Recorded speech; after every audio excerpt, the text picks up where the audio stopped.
ususmu, darah dagingmu, aliran darah dari ujung rambut sampai ke ujung kaki mengalir bersama dengan setiap saraf, setiap sel dalam tubuh kita.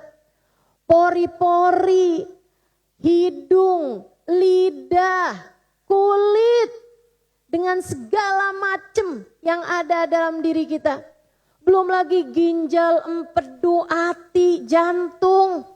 Belum lagi paru-paru, lambung, dengan segala macam yang ada dalam diri kita ini, ibu-ibu sekalian. Kamu gak ikutan rembukan untuk menciptakannya. Kamu gak dimintai urunan untuk menciptakannya. Kamu diberi oleh Allah Subhanahu wa Ta'ala semua yang ada dalam dirimu itu. Bu, semuanya dari Dia. Bahkan sekarang nih, kamu ada di sini, melihat saya pada siang hari ini. Kamu ada di sini, duduk di dalam masjid. Ibu-ibu saudaraku sekalian yang saya muliakan, bukan karena jerih payahmu, melainkan semua adalah karena Dia yang mengizinkanmu untuknya. Dari Allah Subhanahu wa Ta'ala semuanya. Dari Allah Subhanahu wa Ta'ala semuanya. Kenikmatan yang Allah Subhanahu wa Ta'ala berikan, tak ada yang memberikannya kecuali Dia. Kamu bahkan tak bisa bernafas kecuali dengan oksigen darinya. Hidungmu, paru-parumu, pernafasanmu semua darinya. Andai Dia hendak menyempitkan jalur pernafasanmu, niscaya setengah mati kamu bernafas. Beberapa tahun lalu, bumi ini digemparkan dengan COVID, virus yang bahkan gak kelihatan mata. Akan tetapi bikin orang sesek setengah mati. Di masa-masa itu saya banyak dapetin pertanyaan, ya Allah Ustazah, kok susah banget nih hidup di dunia. Kayak gak ada kabar beritanya gitu Ustazah yang menyenangkan. Kabar beritanya tambah berat hari demi hari. Habisnya virus biasa, kemudian terbitlah Delta. Habis itu ada ibunya pula Omikron. Yang masih ingat ya. Tambah waktu, tambah berat, tambah waktu, tambah banyak yang meninggal dunia. Bukan begitu? Saudaraku sekalian saya muliakan, saya ditanya kok gak ada kabar gembiranya Ustazah? Ada, saya bilang. Dari awal sudah saya terima kabar gembiranya. Apaan Ustazah? Dari awal sudah saya baca kabar gembiranya. Apaan kabar gembiranya? Kabar gembiranya adalah virusnya punyanya Allah.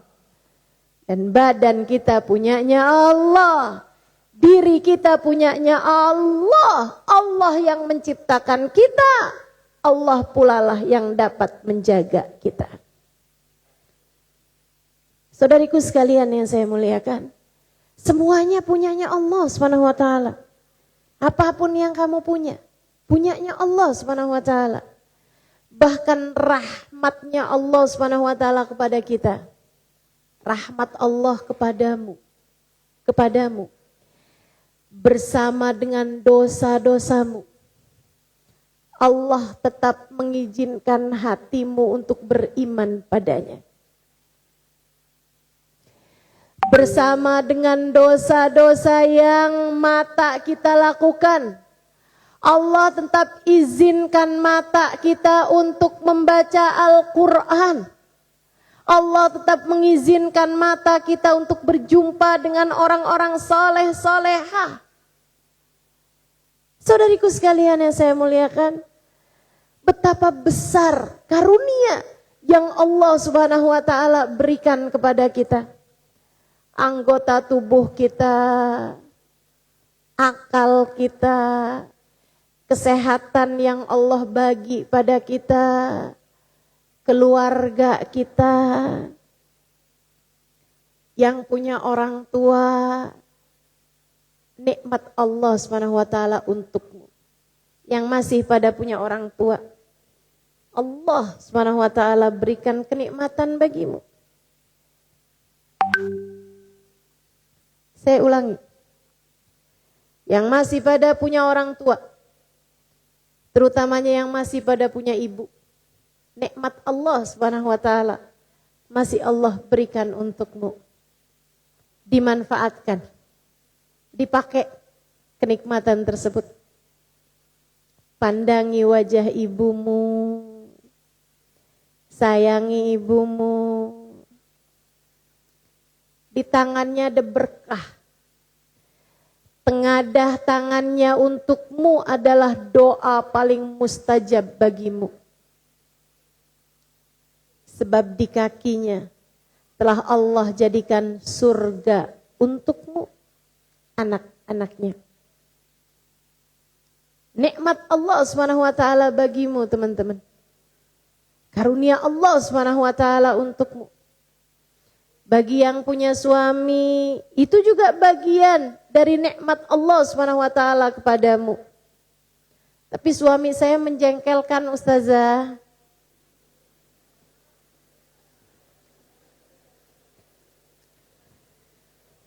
Emang kamu enggak?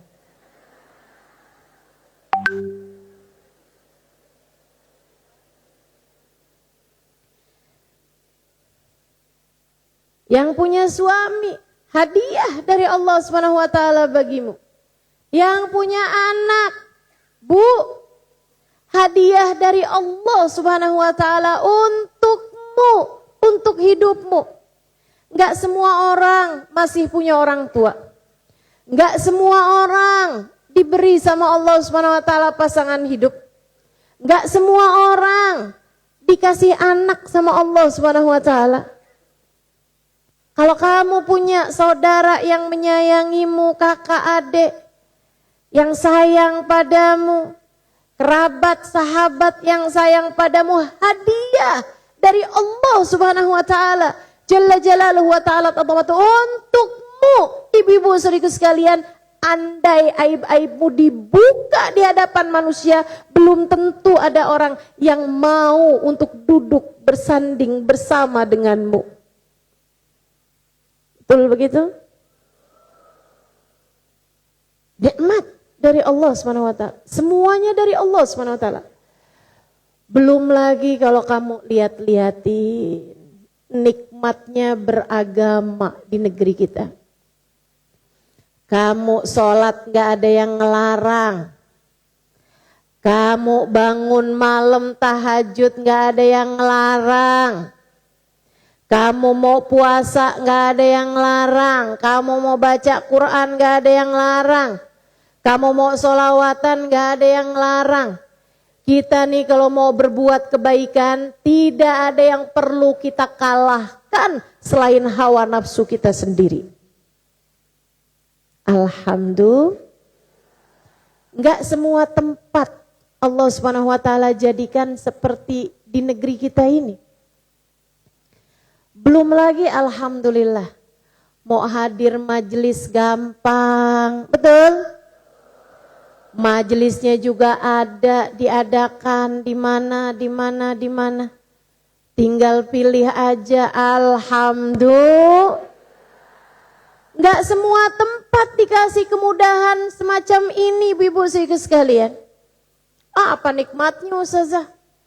Biasa aja kok. Kamu enggak pernah tahu rasanya tinggal di negara di mana umat Islamnya minoritas, atau ketika mereka mayoritas sekalipun, akan tetapi dengan segala keterbatasan dari peraturan pemerintah yang membatasi hal-hal kebaikan semacam ini. Banyak tempat-tempat yang gak mudah untuk diadakan kajian-kajian semacam ini. Maka kita tinggal di negara yang bisa hadir majelis, gampang hadir majelis, dibantu sama aparatnya untuk bisa tertib dan seterusnya. Hadiah dari Allah SWT, kita harus doakan agar kenikmatan ini tidak terputus hanya di kita, melainkan juga sampai ke anak turunan kita. Semuanya bisa merasakan menghadiri majelis-majelis ilmu, majelis-majelis zikir, majelis-majelis salawat, majelis-majelis maulid tanpa ada halangan, insyaallah. Amin ya rabbal. Nikmat Allah SWT untuk kita. Belum lagi Allah Subhanahu wa taala menganugerahkan untukmu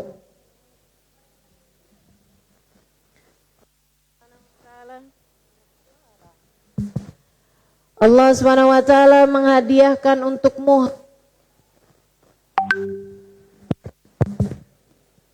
Allah untukmu hati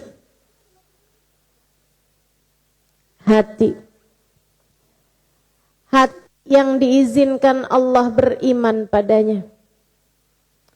Saudaraku sekalian yang saya muliakan, ada kawan saya seorang ustazah di Australia. Beliau cerita, ya biasa kan kalau ustazah biasanya banyak temennya juga ustazah.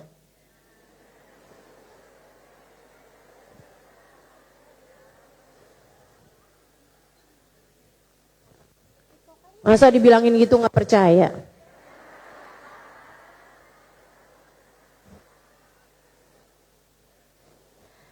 Dia cerita, alhamdulillah.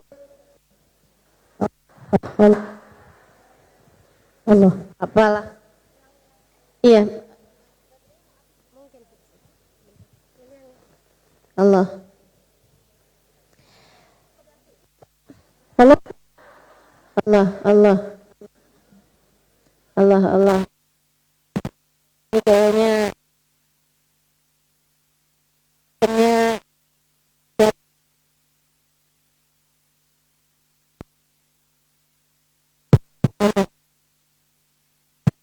Allah. Iya. Sound sistemnya kayak lagi PMS ini ya. Kayak perempuan lagi PMS, agak sensitif.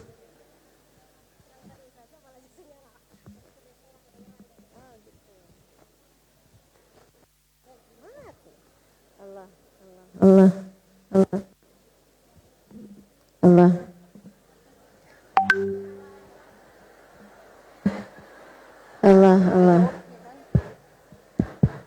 Cek, satu cek, satu cek.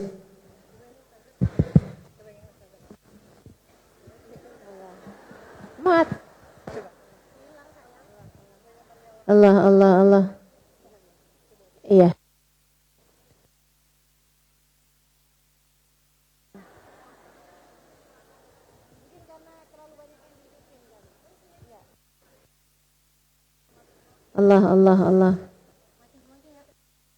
Allah. Saudariku sekalian, dia cerita, teman saya ini, dia bilang alhamdulillah banyak saudara-saudari kita di sana, di Australia, yang masuk Islam. Dan beliau, kalau ada yang masuk Islam, kalau perempuan beliau yang talqin Islam, talqin syahadat di sebuah masjid. Dia bilang saya banyak ngajarin mereka, tapi mereka juga banyak ngajarin saya. Saya bilang gimana sih ustazah? Ustazah kan ustazah. Ustazah kan ngajar. Kalau mereka belajar dari ustazah itu udah pasti. Tapi bagaimana mungkin mereka ngajarin ustazah? Dia bilang, karena dari mereka saya belajar menghargai Islam. Dia bilang ada seseorang di antara mereka perempuan masuk Islam muda, umur belasan tahun. Saya talkinkan syahadat pakai jeans, celana jeans, pakai t-shirt. Dia bilang saya talqinkan syahadat hari itu, malam harinya dia saya. Dia bilang, Ustazah, seperti apa pakaian yang Allah mau buat saya pakai? Seperti apa pakaian yang Allah inginkan buat saya pakai?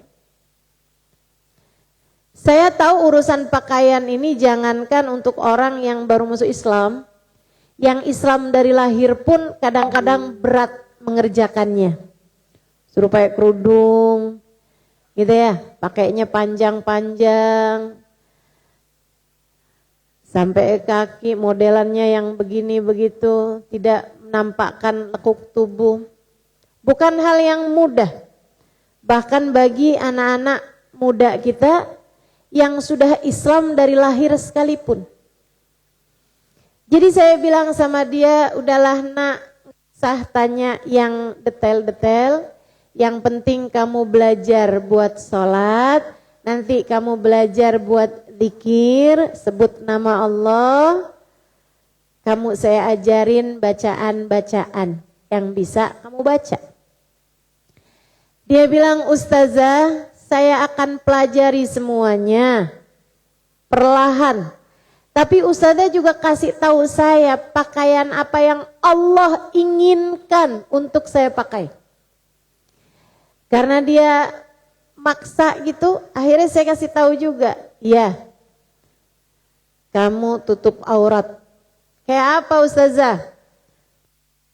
Pakaiannya yang longgar, jangan memperlihatkan lekuk tubuh. Pakai kerudungan dan seterusnya. Kasih tahu sama beliau pakaian yang semestinya dipakai seorang muslimah.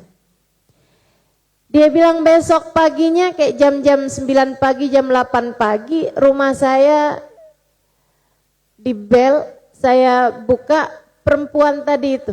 Buka pintu, perempuan yang kemarin masuk Islam. Dia bilang pakai abaya,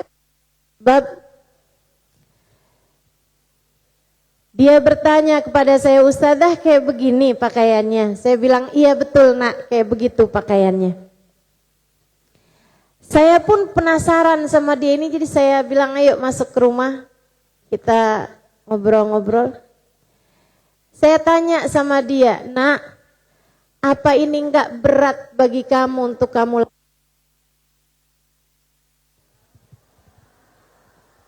Enggak apa-apa kalau harus bertahap, enggak harus sekalian gitu. Terus pemudi tersebut menjawab, enggak kok Ustazah, enggak berat. Jauh lebih berat ketika Allah Subhanahu wa taala tidak mengenalkan dirinya pada saya. Jauh lebih berat ketika saya tidak kenal dengan siapa pencipta saya. Jauh lebih berat ketika Allah Subhanahu wa taala belum memberikan iman kepada saya. Ustazah, saya berbelas tahun hidup, saya makan, saya minum, saya tidur, saya bergerak tanpa saya tahu siapa yang menciptakan saya. Rasanya kayak lebih menyedihkan daripada seorang anak yang hidup di atas muka bumi tanpa pernah diakui oleh orang tuanya. Anak kalau hidup tapi nggak diakuin sama bapak ibunya sedih. Sedih. Perempuan tersebut menjawab, saya hidup berbelas tahun, nggak kenal siapa Tuhan saya. Rasanya jauh lebih menyedihkan daripada anak yang tidak diakui oleh orang tuanya. Jadi Ustazah nggak usah khawatir. Kasih tahu saja saya apa yang diinginkan Allah Subhanahu wa taala untuk saya. Sebab jangankan sekedar kain yang menutupi badan saya ini, andai dia memerintahkan saya sesuatu yang sangat berat sekalipun, saya akan melakukannya agar saya tidak kembali lagi diusir dari kehadiratnya, agar saya tidak sampai dicabut iman dari dalam hati saya. Dia bilang begitu. Masya Allah, Masya Allah. Alhamdulillah. Kita nggak pakai nyari, nggak pakai usaha. Begitu lahir kita.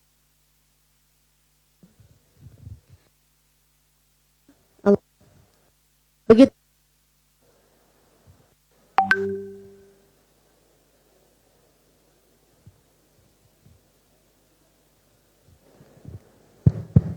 Allah. Begitu lahir kita langsung diperdengarkan, langsung dikasih tahu siapa Tuhan kita dalam lantunan azan yang dibaca oleh ayah kita. Kita belum ngapa-ngapain, kita belum sedekah, kita belum nyenengin orang, kita belum bakti sama orang tua, kita belum berbuat apa-apa dari kebaikan. Begitu kita lahir, ayah kita sudah menyampaikan kepada kita, Allahu Akbar, Allahu Akbar. Anakku sayang, Allah yang paling besar. Kamu hidup di dunia yang asalnya berada dalam rahim ibumu nak kecil, sekarang kamu tinggal di dunia yang besar dengan segala permasalahan-permasalahan yang juga besar. Kamu takut, sama bapak juga takut, ibu juga takut, tapi tenang, bersama dengan kita ada Allah yang maha besar. Baru lahir sudah ditenangkan bahwa bersama dengan kita yang kecil, yang lemah, yang hina dina, kita punya Allah Subhanahu wa ta'ala yang maha besar, yang maha mengendalikan segala sesuatu. Alhamdulillah. Fabi ayyi ala'i rabbikuma tukadziban. Nikmat Allah yang mana yang hendak kamu dustakan? Baru lahir, belum berbuat kebaikan apa-apa, bahkan kamu belum punya nama, kamu belum tahu siapa kamu. Sudah diberitahu, asyhadu an la ilaha illallah. Aku menyaksikan tidak ada Tuhan kecuali Allah.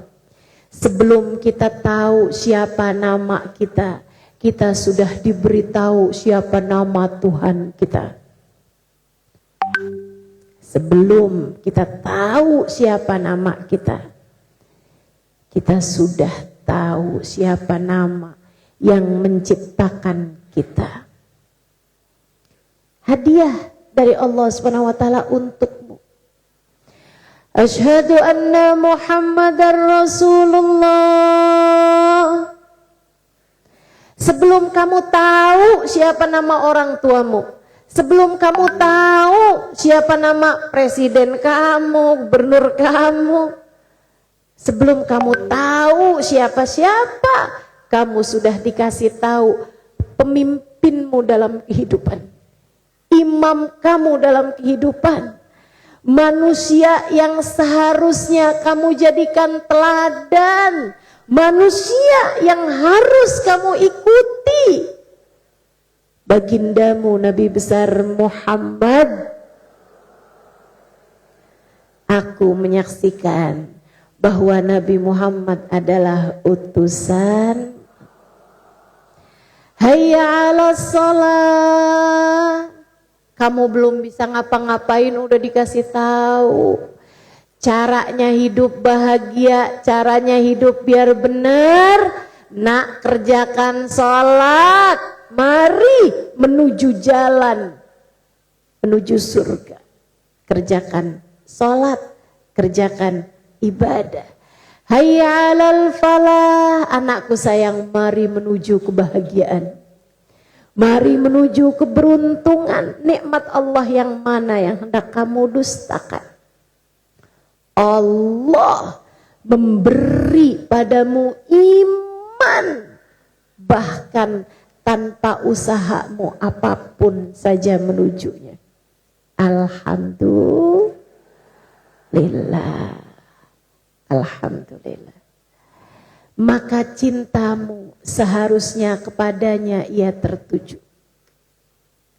Sampai sekarang Allah tetap mencintaimu.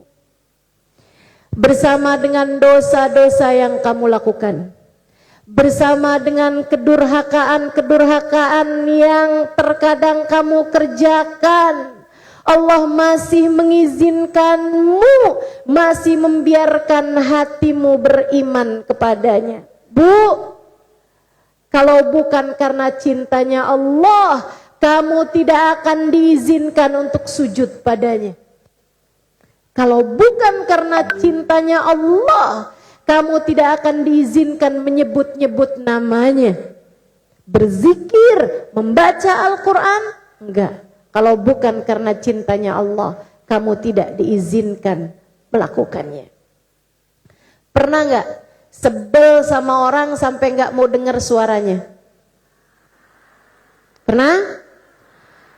Pernah enggak benci sama orang sampai enggak mau lihat mukanya?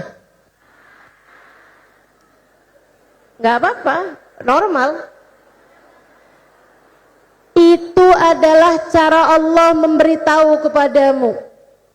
Allah lagi ngasih pelajaran untukmu. Allah juga kayak begitu. Allah kalau benci sama seorang hamba, tidak diizinkannya hamba tersebut sujud padanya. Allah kalau murka kepada seorang manusia, tidak diizinkannya hamba tersebut tengadah tangan memanggil-manggil namanya, enggak. Maka ketika seseorang sholat, bukan karena dia mau sholat, melainkan karena dia masih punya nilai di sisi Allah, Allah mengizinkannya untuk menghadap padanya. Ketika seseorang enggak mau sholat, enggak mau zikir, enggak mau baca Quran, enggak mau hadir majelis, bukan hanya karena dia tidak mau melakukannya.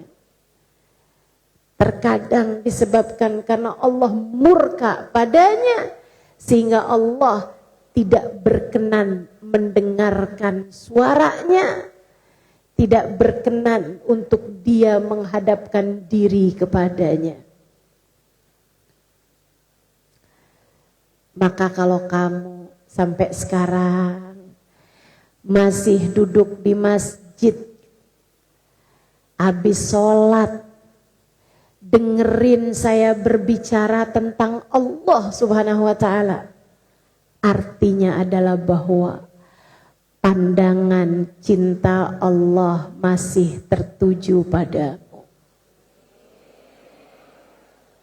Artinya adalah bahwa Allah mencintaimu, sehingga masih diizinkannya dirimu untuk mendengarkan namanya disebut-sebut, masih berkenan untuk lisanmu memanggil-manggil namanya, berdoa padanya, mengingat dia sebagai Tuhanmu. Allah Subhanahu wa ta'ala masih memberikan kesempatan padamu untuk kamu meraih cintanya. Alhamdulillah. Dia yang telah memberikan segalanya kepadamu, Bu, bagaimana mungkin kamu meninggalkannya?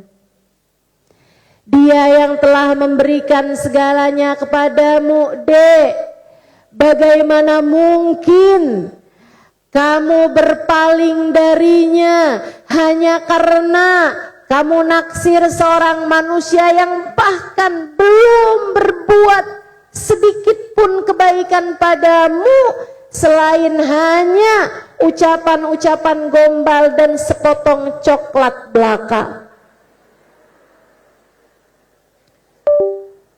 Baru dikasih coklat doang, udah mau-maunya Allahnya ditinggalin. Baru dikasih kata-kata gombal belaka. Aku gak pernah ketemu perempuan kayak kamu. Lah ya emang iya, kamu kan gak kembar. Saya gak pernah ketemu perempuan lebih cantik, lebih menarik dari kamu. Kamu percaya gitu?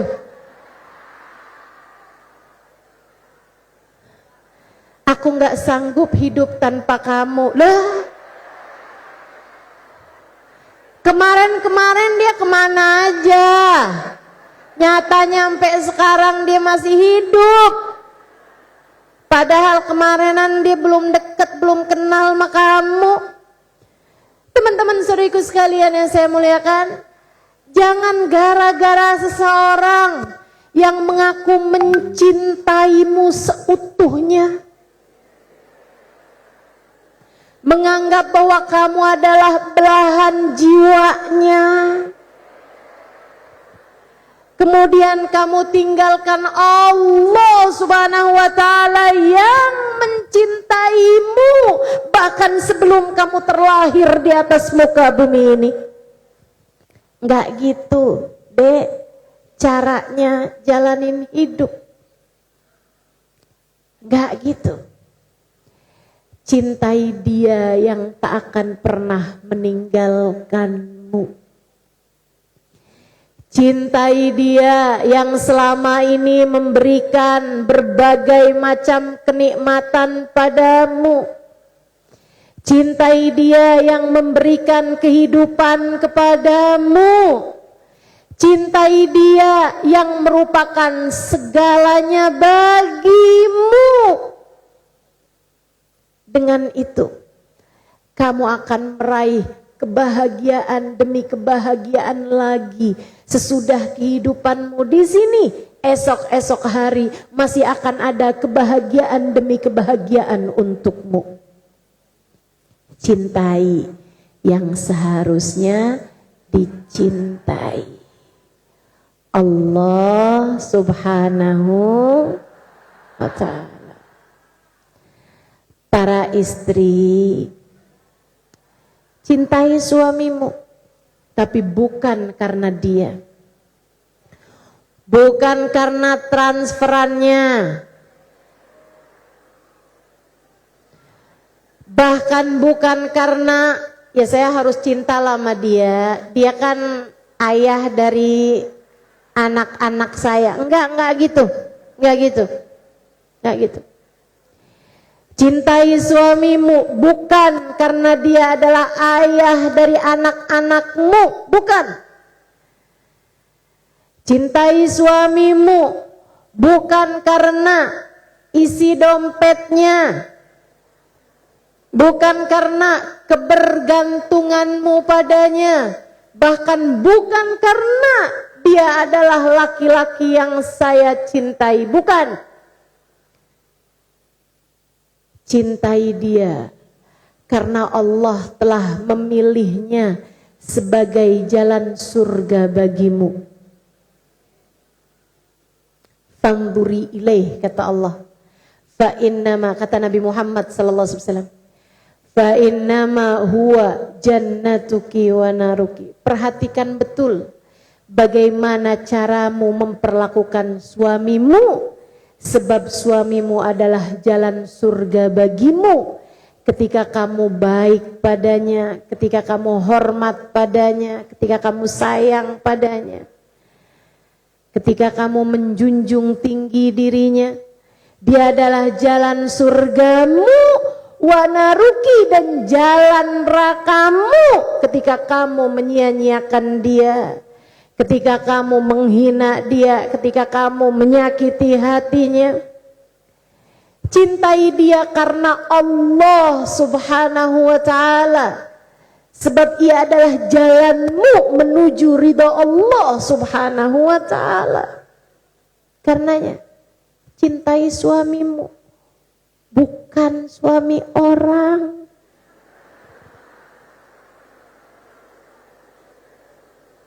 Ustazah, masalahnya suami orang transfer saya lebih banyak daripada suami saya.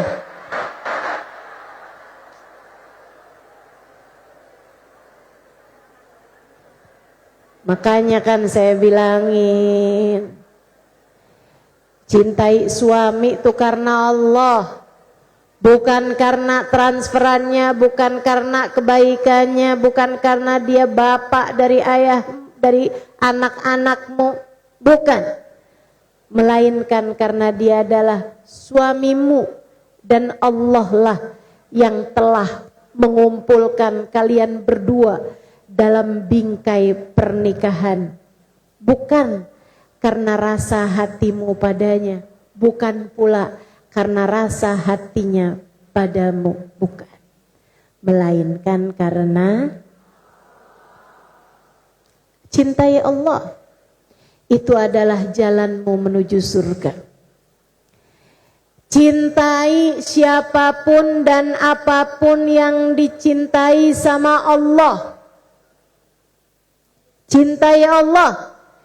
Dan cintai apapun dan siapapun yang mendekatkanmu kepada Allah. Cintai Allah, cintai Islam. Sebab Islam adalah agama yang diridhoi Allah subhanahu wa ta'ala. Jangan merasa keberatan sama ajaran agama Islam seperti apapun saja bentuknya. Hati-hati. Kalau ada orang taat kepada agama tapi dia ngerjain dosa, kamu boleh ngerjain sesuatu hal yang jahat, kamu boleh benci sama pekerjaan jahatnya dia, tapi kamu jangan sampai benci sama taatnya. Kan sering tuh ada orang bawa bom bunuh diri gitu ya, orangnya pakai jilbab. Jangan sampai kelakuan orang yang seperti ini membuat orang gak suka sama jilbabnya.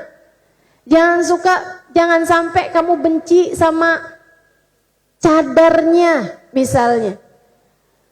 Yaitu oknum aja, ajarannya tetap agama Islam ini tinggi. Gak ada ajaran lebih mulia, gak ada ajaran lebih baik daripada ajaran agama Islam. Teman-teman saudariku sekalian yang saya muliakan, cintai Islam.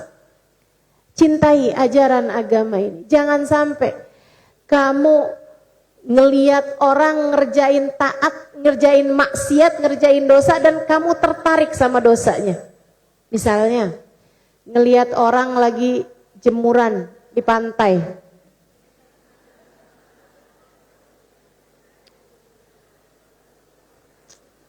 Ya ampun, simple banget ya. Kayak enak gitu ya. Enggak gitu. Hati-hati. Khawatirnya Allah lihat kamu keberatan jalanin Islam, naudzubillah, takutnya Allah ambil balik Islam darimu. Khawatir Allah cabut Islam imanmu hanya karena kamu tidak pandai menghargai ajaran agama ini. Bu, saya pernah diceritakan oleh guru kami, Sayyidil Habib Umar bin Hafid. Ada seorang anak pulang dari majelis taklim, pulang dari madrasah. Dia masuk ke rumah bapaknya, dia cerita.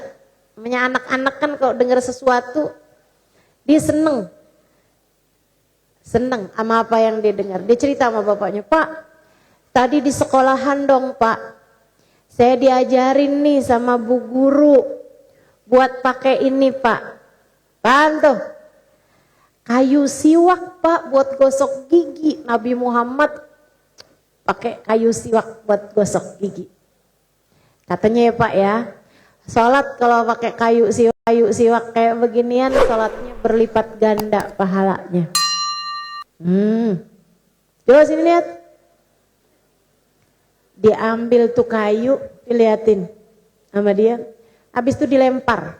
Ya nak, ini mah, mohon maaf ya, ini mah kayu yang biasa dipakai buat lempar anjing nih.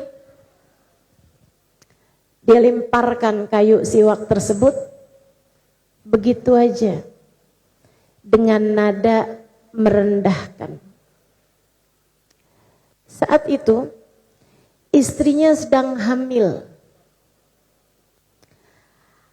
Istrinya melahirkan anak yang mukanya mohon maaf mirip anjing. Bapak tersebut kaget setengah mati, dia malu setengah mati, diambilnya pedang, dibunuhnya anaknya sendiri. Habis dia bunuh anaknya, dia depresi, dia kesel, dia marah. Kemudian dia pun menghunuskan pedang tersebut kepada dirinya sendiri. Dia pun mati dalam keadaan bunuh diri.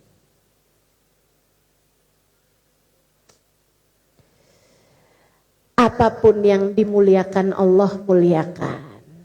Muliakan. Yang dimuliakan sama Allah. Allah memuliakan ajaran kita ini. Allah muliain sholat. Muliain sholat. Jangan diremehkan. Jangan diremehkan urusan sholat. Allah memuliakan Ka'bah. Muliain Ka'bah. Saya ingat ada cerita teman saya. Dia bilang, saya punya tetangga, mohon maaf, pulang haji jadi gila. Dari awal dia mau berangkat haji, orang kan niatnya kan bagus-bagus tuh berangkat haji, dia lain sendiri. Dia bilang saya mau lihat nih Ka'bah, kayak apaan sih tuh yang namanya Ka'bah orang kayak segitunya. Dia pun berangkat sampai ke Mekah, dia lihat Ka'bah, yang lain-lain bernangis, tersungkur, sujud syukur.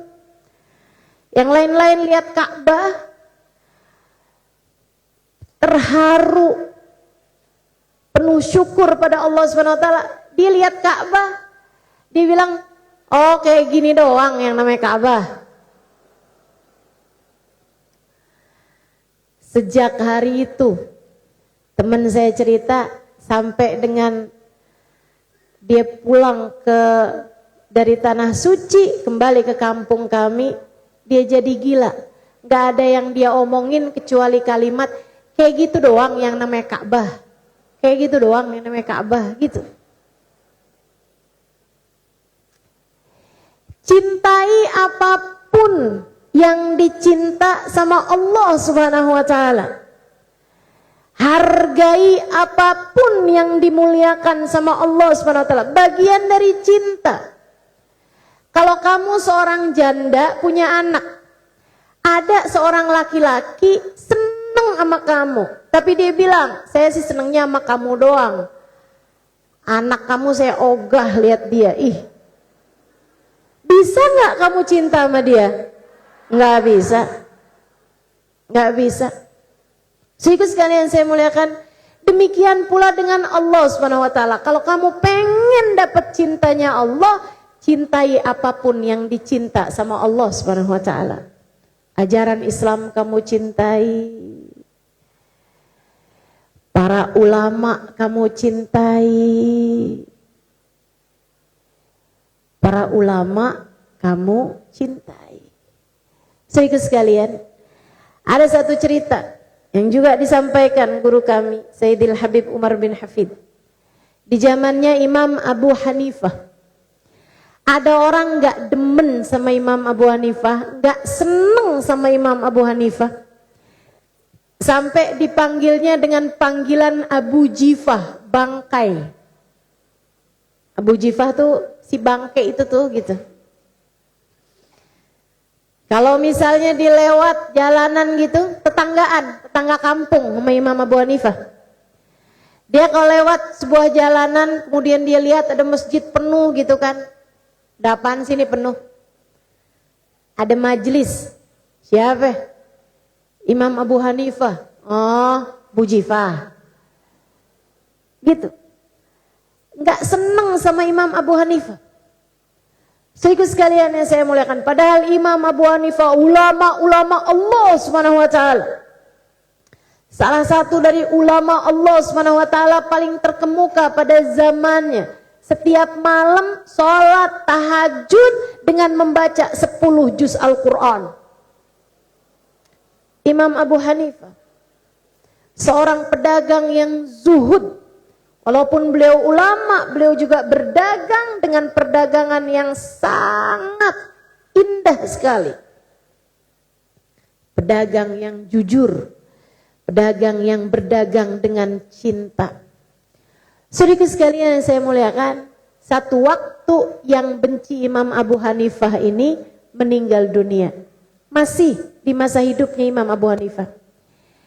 Begitu dia meninggal dunia, badannya bau bangkai sampai keciuman ke kampungnya Imam Abu Hanifah. Sampai semua orang bilang, ya ampun bau bangkai, iya nih bau bangkai, mana sih bangkai, mana ya bangkainya, kok bau banget bangkai.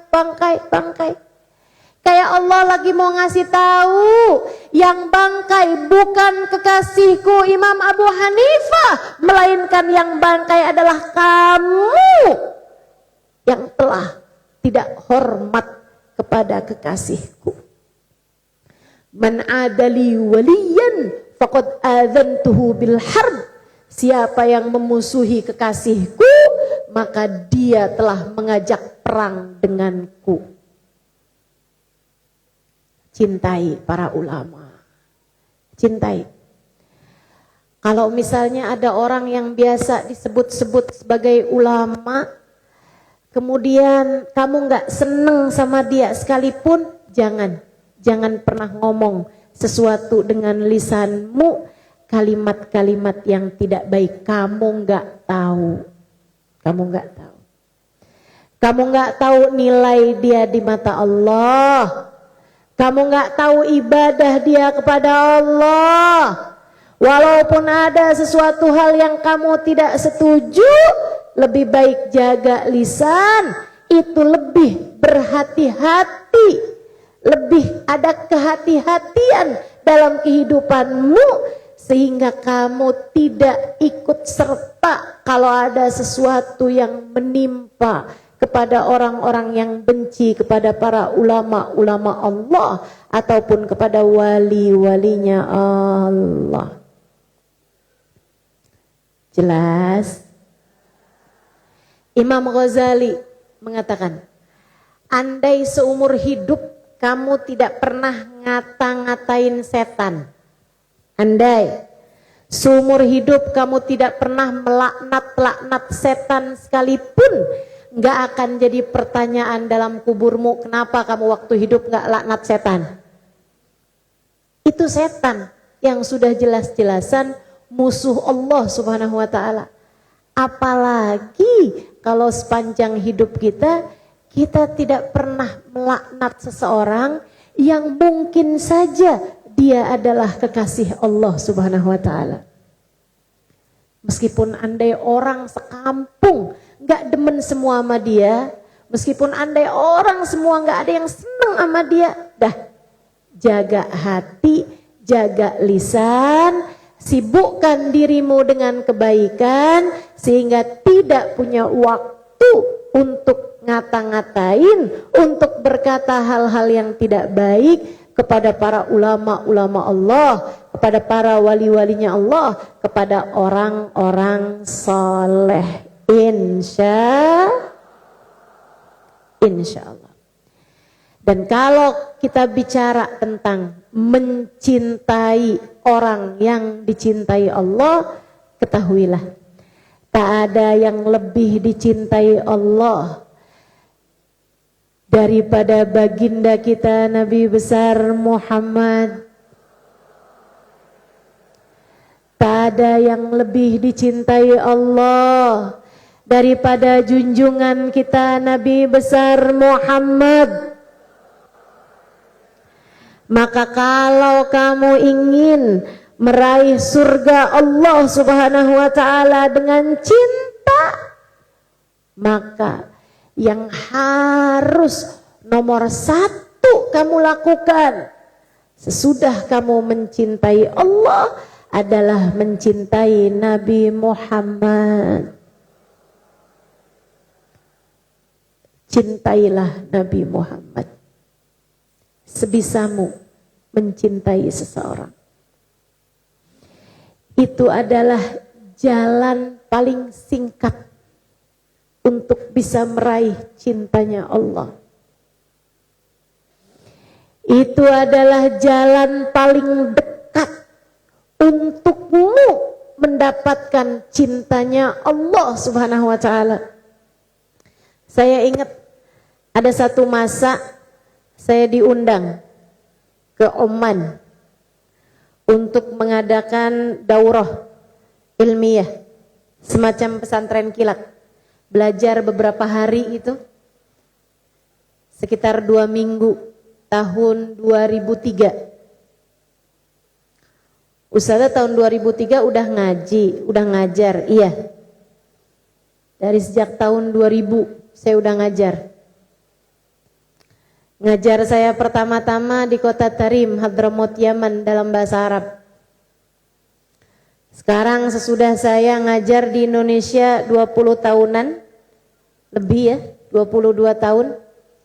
Saya kayaknya kalau disuruh ngajar lagi ke Tarim gak bisa lagi nih.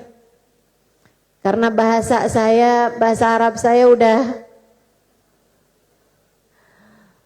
udah jadi gak terbiasa. Tahun 2003 saya diundang dari Indonesia untuk mengadakan daurah ilmiah, kayak pesantren kilat, belajar berhari-hari di kota Salalah, Oman. Undangannya Hubaba Bahiyah. Saya ceritakan di buku Bidadari Bumi pertama. Satu hari saya menceritakan kepada mereka tentang sholat khusyuk. Bagaimana Imam Abu Hanifah mengatakan bahwa orang kalau sholat dan dia tahu siapa yang ada di sebelah-sebelahnya, berarti sholatnya nggak khusyuk, kata Imam Abu Hanifah.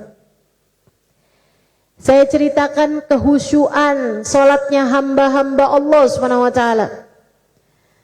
Ada Sayyidina Ali Zainal Abidin yang sholat kebakaran nggak tahu kalau kebakaran. Ada sholatnya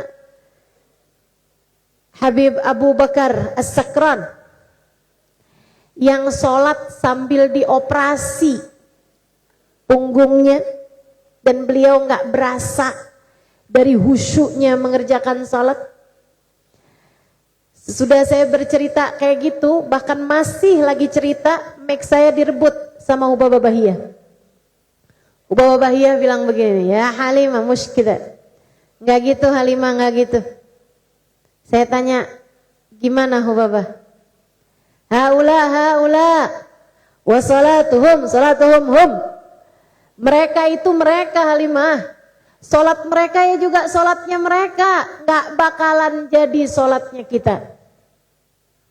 Mahma sa'aina wa hawalna, kayak gimana pun kita berusaha, bagaimanapun kita belajar buat khusyuk, nggak mungkin ada ceritanya kita salat rumah kebakaran kita nggak sadar. Iya sih. Kamu kejauhan nak, kamu kejauhan. Ibarat tangganya sholat nih, ada 100. Yang kamu ceritakan itu orang-orang di tangga 98, 97. Di saat Nabi Muhammad berada di tangga yang nomor 100-nya. Sementara kita, orang yang naik tangga 2, naik ke tangga 3, naik ke tangga 4, kemudian merosot lagi. Kapan ada ceritanya kita bisa naik ke tangga 90 sekian itu? Kejauhan. Bukan begitu caranya kita buat sampai kepada Allah. Kita sholat, kita nggak akan tinggal sholat. Sholat adalah kewajiban antara kita dengan Allah Subhanahu wa Ta'ala. Kita akan terus mengerjakan sholat, tidak akan kita tinggalkan. Tapi berharap kita akan dicinta Allah karena sholat kita, nggak gitu caranya. Nggak gitu caranya. Kita tahu seperti apa sholat kita. Bukan berarti sholat tidak bisa menyampaikan seseorang kepada Allah. Bukan. Sholat betul dapat menyampaikan seseorang kepada Allah dan kepada cintanya Allah. Akan tetapi sholat kita yang masih berantakan ini masih jauh untuk menjadi sholat yang menjadi penyebab Allah cinta kepada kita. Iyalah, nyari barang gak ketemu giliran sholat, inget. Siapa yang begitu? Nyari kunci keliling-keliling gak ketemu. Giliran bismillahirrahmanirrahim, qul huwallahu ahad di atas lemari. Iya. Iya.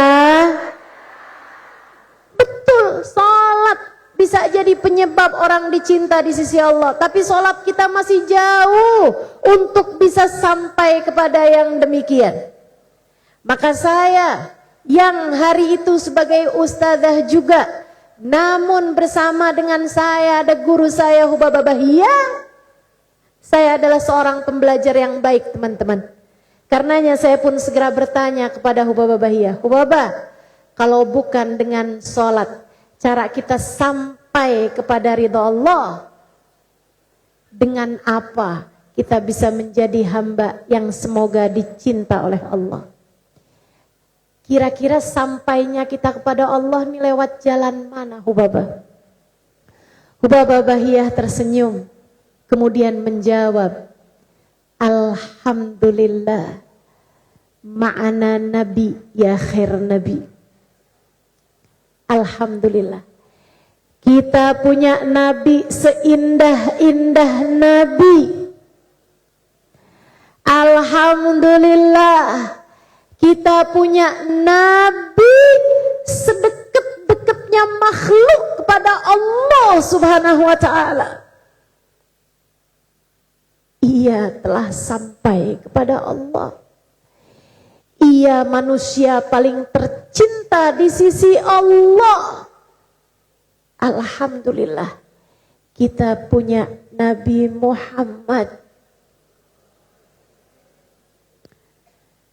Halimah, panggillah terus Nabi Muhammad. Ketuk-ketuklah terus pintunya Nabi Muhammad. Esok atau lusa, beliau yang hatinya penuh kasih, penuh cinta, akan membukakan untukmu pintunya ketika kamu terus-terusan mengetuk-ngetuk pintu itu. Terus saja panggil, ya Rasulullah, ya Rasulullah. Panggil aja terus, ketuk-ketuk aja terus. Nabinya nanti bakalan ngeh juga. Nabinya nanti bakalan peduli juga. Siapa nih yang panggilin saya terus-terusan? Nanti Nabi yang penuh cinta itu akan membukakan untukmu pintunya. Dan kalau Nabi sudah membukakan pintu untukmu, diraihnya tanganmu, dibawanya kamu menuju Allah. Saya pun sebagai pembelajar yang baik kembali bertanya, Hubabah, bagaimana cara saya mengetuk-ngetuk pintunya? Bagaimana cara saya memanggil-manggil namanya? Dengan solawatankah? Dengan baca solawat banyak-banyakkah? Dengan baca sejarahnya kah? Apa yang dapat saya lakukan yang dianggap Allah sebagai mengetuk-ngetuk pintunya Nabi Muhammad? Apa yang harus saya lakukan hingga dianggap oleh Nabi Muhammad sebagai orang yang terus-terus memanggil-manggil beliau hingga beliau berkenan membukakan pintu untuk saya? Ubah Babayah kembali tersenyum kemudian menjawab, Halimah, cintailah Nabi Muhammad sebisamu mencintai seseorang.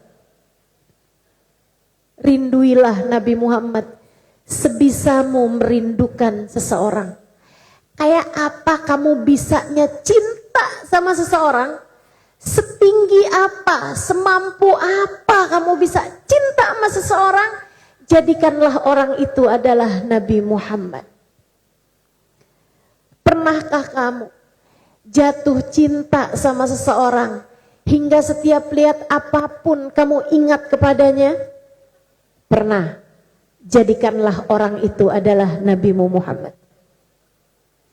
Pernahkah kamu merindukan seseorang yang setiap kali kamu ingat padanya mengalir dengan deras air mata kerinduan? Pernah. Jadikanlah orang itu adalah Nabi Muhammad sallallahu alaihi wasallam.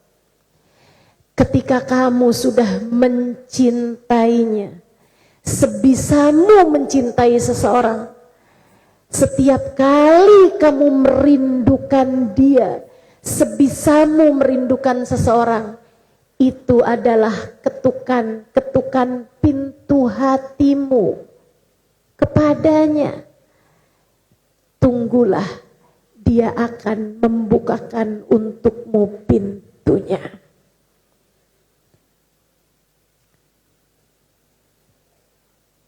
Maka saya ulangi teman-teman, untukmu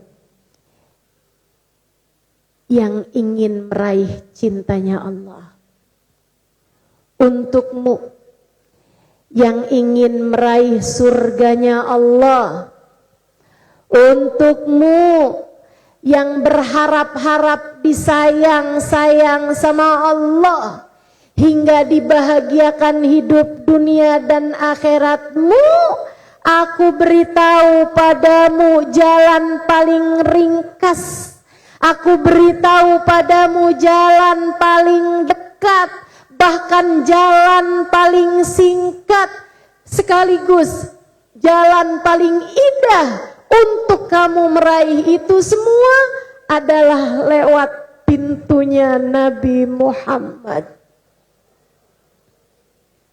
Cintai Nabi Muhammad, deketi Nabi Muhammad. Jangan berani mati sebelum kamu membawa cinta dalam hatimu kepada bagindamu Nabi besar Muhammad. Sayyidina Syekh Abdul Qadir Al-Jailani mengatakan, kamu tentu sering mendengar namanya bukan? Durtu tuftu masyarikal ardi wa magharibaha falam ajid baban lil wusuli ilallah ghaira babi sayyidina Muhammad. Aku telah tawaf, telah kukelilingi bumi dari timur hingga baratnya, tak kudapati jalan untuk sampai menuju Allah Subhanahu wa taala selain jalannya Nabi Muhammad. Jalan menuju Allah, jalan menuju cintanya Allah. Sebab Allah tidak pernah mencintai apapun dan siapapun lebih daripada cintanya Allah kepada Nabi Muhammad. Dan Allah akan mencintai hati yang di dalamnya terdapat cinta kepada Nabi Muhammad. Menurut kamu, sahabat-sahabat Nabi Muhammad itu jadi mulia di sisi Allah, jadi meraih surganya Allah. Kenapa? Karena sholat mereka, karena ibadah mereka, karena jihad mereka? Enggak. Melainkan karena cinta mereka kepada Nabi Muhammad. Bahkan yang tertinggi cintanya, yang tertinggi kemuliaannya, sahabat terbaik di sisi Allah Subhanahu wa taala bernama Sayyiduna Abu Bakrin Siddiq radhiyallahu taala anhu wa arbah, yang katanya Nabi Muhammad sallallahu alaihi wa ala alihi wasallam, ana wa Abu Bakar kasyirakin na'al ghaira anni sabaqtuhu bin nubuwah. Aku dengan Abu Bakar seperti sepasang sendal, kami akan selalu beriringan, hanya saja aku adalah seorang nabi dan dia bukan. Saudaraku sekalian saya muliakan, Nabi Muhammad mengatakan tentang Sayyidina Abu Bakrin Siddiq, ma sabaqakum Abu Bakar bikathratis salah wala bikathratis siyam walakin bisyai'in waqara fi qalbi. Abu Bakar lebih daripada kalian semua. Abu Bakar yang paling utama di antara kalian semuanya, yang paling terdepan di antara kalian adalah Abu Bakar, bukan karena banyaknya salat, bukan karena banyaknya puasa, akan tetapi disebabkan karena sesuatu yang sangat kokoh dalam hatinya. Apa yang sangat kokoh dalam hati Sayyidina Abu Bakrin Siddiq? Para sahabat meriwayatkan, dan ini dituliskan oleh Imamul Haddad di dalam kitab Al-Fusul Al-Ilmiyah, dalam silsilah Haddadiyah yang nomor 4, kitabnya Imamul Haddad.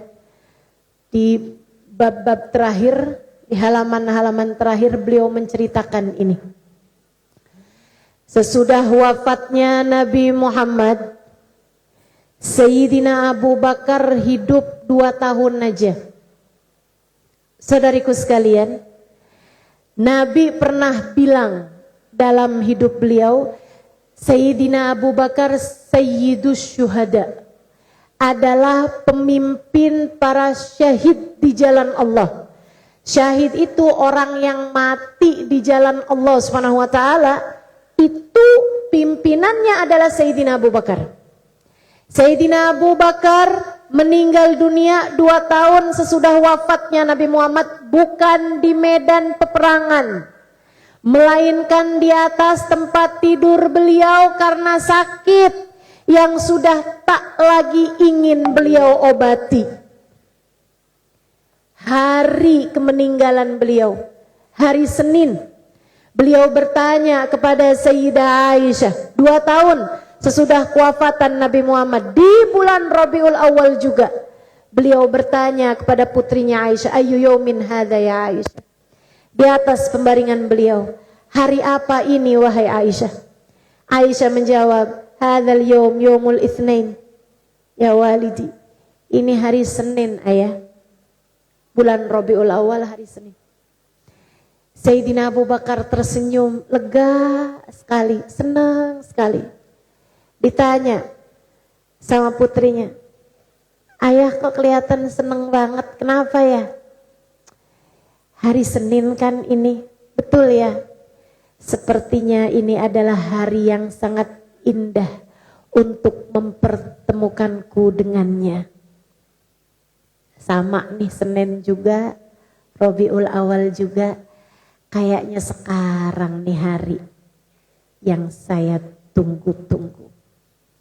Imamul Haddad bercerita, 2 tahun masa Sayyidina Abu Bakar sesudah wafatnya Nabi Muhammad, setiap kali beliau berbicara keciuman aroma daging gosong. kayak habis makan sate yang hangus, kayak habis kemakan daging yang hangus. Sahabat saling cerita satu sama lain, saya kok kalau bicara sama Khalifah Rasulullah Sayyidina Abu Bakar kok kayak keciuman daging angus ya. Sahabat yang lain bilang, saya kirain saya doang, ternyata kamu juga nyium. Iya. Oh, bukan cuman saya itu, ternyata semua sahabat merasakan hal yang sama, tercium bau daging gosong setiap kali habis berbincang dengan Sayyidina Abu Bakar.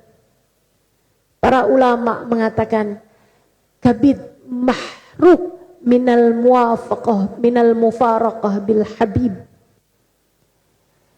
Tentu Sayyidina Abu Bakar bukan habis makan daging gosong.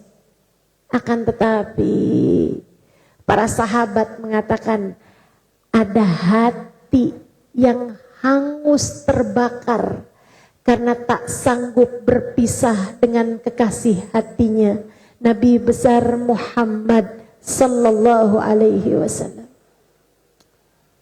Hingga beliau meninggal dunia di atas pembaringan sebagai peraih syahid cinta kepada Nabi Muhammad. Pemimpin, pejuang cinta Sayyidina Abu Bakar Siddiq radhiyallahu taala anhu wa arda. Saudariku sekalian, Sayyidina Abu Bakar itu orang yang ibadahnya luar biasa, sedekahnya luar biasa, jihadnya luar biasa, semuanya luar biasa. Akan tetapi beliau beribadah dengan cintanya kepada Nabi Muhammad,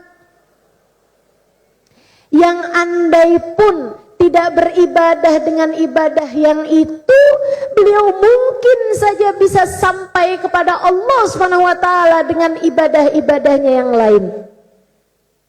Tapi kalau saya, kamu, kita, menurutmu apakah sholatmu selama ini pantas memasukkanmu ke dalam surga? Jujur. Silahkan jawab dengan jujur. Ingat sholat-sholat kamu modelannya kayak apa. Kemudian saya tanya padamu, apakah menurutmu sholatmu tersebut pantas dengannya kamu membeli surga? Pantas? Kebeli kira-kira surga pakai sholat-sholat kamu yang kemana-mana itu? Sholatmu yang gelambiar hatinya itu, sholat saya yang bising ini teman-teman, belum pantas membawa saya ke dalam surganya. Saya akan terus berusaha, sebagaimana saya berharap kamu pun juga terus berusaha untuk meraih sedikit-sedikit kehusyuan dalam sholat. Tapi berharap sholat kita membawa kita ke surga sepertinya masih jauh sekali. Apakah menurutmu sedekahmu yang tak seberapa itu bisa membawamu ke surga? Yang kalau sedekah mikirnya 3 hari 3 malam sebelum mengeluarkan sedekah, betul? Itu pun juga masih kita hibur-hibur diri kita, duitnya nggak hilang, nanti Allah gantikan. Yang masih berharap-harap rezeki-rezeki duniamu akan menjadi bertambah dengan sedekahmu. Apakah menurutmu sedekah yang seperti itu layak membawamu ke surga? Enggak. Menurutmu kamu pantas masuk surga karena apa? Karena kamu adalah istri yang solehah. Seberapa solehah dirimu itu? Saya istri yang sabar Ustazah menghadapi suami saya. Tunggu, itu kan ucapan kamu. Kalau saya tanya sama suamimu mungkin dia akan menjawab yang sama.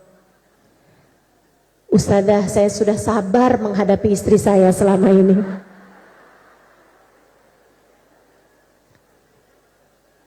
Siapa yang sebenarnya sabar? Saudariku sekalian yang saya muliakan, apa? Apa yang menurutmu akan bisa membawamu ke surga?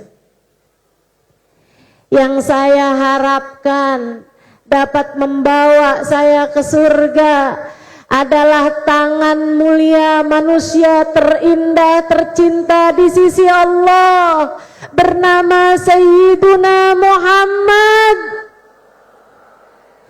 yang telah mengatakan dalam hadisnya, syafaati li ahlil kabair min ummati, syafaatku muat bahkan untuk umatku yang mengerjakan dosa-dosa besar. Tak pupus harapan saya dari syafaat Nabi Muhammad sallallahu alaihi wasallam. Tak pernah putus harapan saya dari disyafaati oleh manusia agung, baginda kita Nabi besar Muhammad,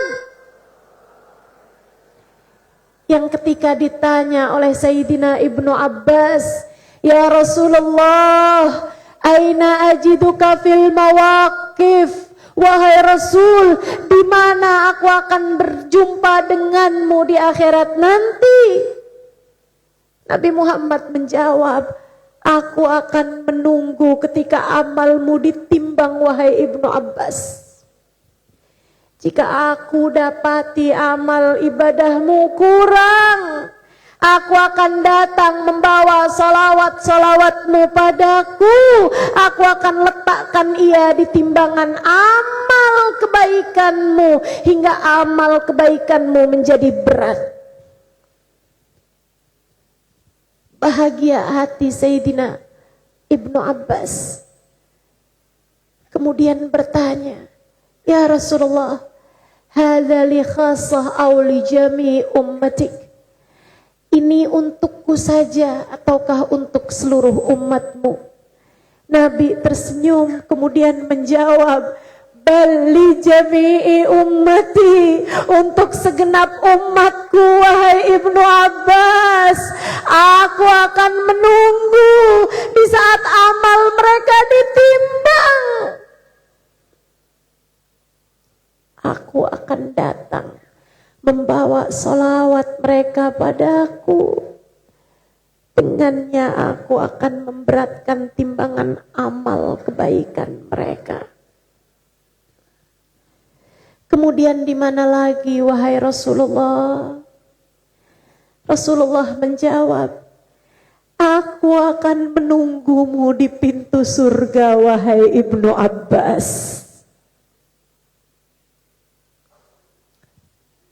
Wa mimbari ala yasari arsyir rahman, mimbarku berada di samping kiri arsy Allah Ta'ala. Kenapa wahai Rasul? Kenapa engkau lebih memilih untuk mimbarmu berdiri adalah di samping arsy Allah sebelah kiri, padahal engkau biasa-biasanya suka yang serba kanan-kanan? Nabi menjawab, sebab itu adalah pintu yang paling dekat dengan jembatan Sirat. Aku akan menunggu umatku di sana. Apabila aku lihat kamu wahai Ibnu Abbas, dosa-dosa membuatmu terjerumus masuk ke dalam neraka, aku akan melihatmu dan menarikmu kembali ke atas jembatan hingga kamu bisa masuk surga dengan syafaatku. Untukku saja ini wahai Rasul, ataukah untuk seluruh umatmu? Nabi menjawab, bali jami'i ummati, untuk seluruh umatku wahai Ibnu Abbas. Aku akan menunggu mereka di pintu surga Allah, di atas mimbarku, di sebelah kiri arsy Allah.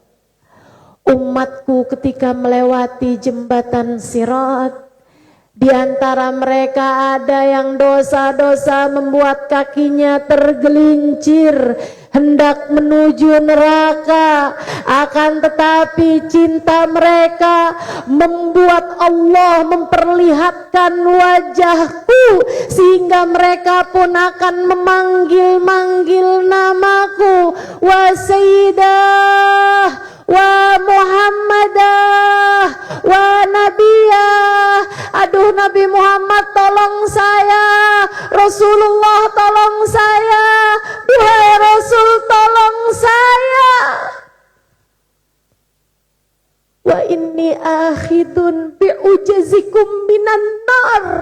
Kata Nabi Muhammad, aku akan menarik lenganmu dari api neraka. Aku akan memberdirikanmu kembali di atas jembatan hingga kamu dapat masuk ke dalam surga Allah dengan syafaatku. Adakah sesudah saya menyampaikan hal ini padamu, kamu berani mati tanpa membawa cinta kepada baginda Nabi? Siapa yang menurutmu akan menolongmu hari itu? Siapa yang menurutmu dapat kamu panggil namanya hari itu, kemudian menyelamatkanmu dari murka Allah Ta'ala? Saya enggak berani. Saya enggak berani mati tanpa bawa cinta kepada baginda Nabi. Sebab saya tahu siapa diri saya. Saya tahu keadaan saya mengkhawatirkan. Karenanya harapan saya tak putus dari Nabi Muhammad sallallahu alaihi wasallam, dan untuk itulah saya akan berusaha semampu saya menabung cinta kepada baginda Nabi besar Muhammad, hingga semoga tatkala datang ajal menjemput saya bisa menghadap Allah Subhanahu wa Ta'ala dengan menghantar hati yang memiliki secuil cinta kepada baginda Nabi Muhammad, yang dengannya semoga Allah berkenan menyelamatkan saya.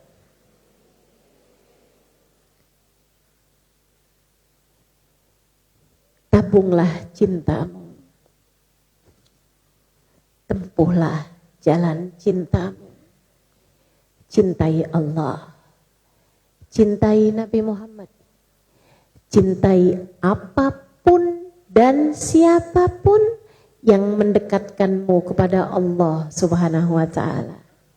Dengannya hatimu telah melaksanakan tugasnya untuk menuju jalan cinta Allah, untuk menuju jalan ridha Allah, untuk menuju kepada surga.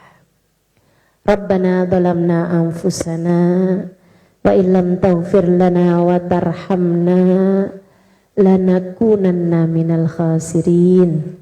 Rabbana atina fid dunya hasanah wa fil akhirati hasanah wa qina adzabannar.